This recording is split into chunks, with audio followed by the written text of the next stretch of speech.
2025-26 অর্থবছরে বাংলাদেশের মোট দেশজ উৎপাদন জিডিপি প্রবৃদ্ধি হতে পারে 5%।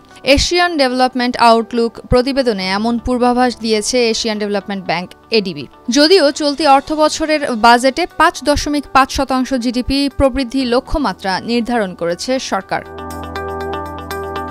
এডিবির সবশেষ প্রতিবেদনে বলা হয়েছে, দেশের অর্থনৈতিক প্রবৃদ্ধিকে এগিয়ে নেবে কৃষি ও সেবা খাত। জিডিপি প্রবৃদ্ধিকে প্রভাবিত করবে ক্রয় ক্ষমতা ও প্রবাসী আয় বৃদ্ধি এবং নির্বাচন কেন্দ্রিক খরচ।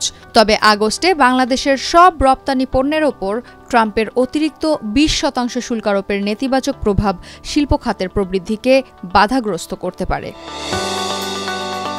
এডিবির হিসাবে 2024-25 অর্থবছরে বাংলাদেশের জিডিপি প্রবৃদ্ধি ছিল 4%, যা আগের বছরের 4.2%-এর চেয়ে কম। রাজনৈতিক অস্থিরতা, বন্যা, শ্রম অসন্তোষ, সরবরাহ ব্যাহত হওয়া, টাকার অবমূল্যায়ন এবং বৈশ্বিক চাহিদা দুর্বল হওয়ায় প্রবৃদ্ধির গতি কমেছে বলে জানায় এডিবি।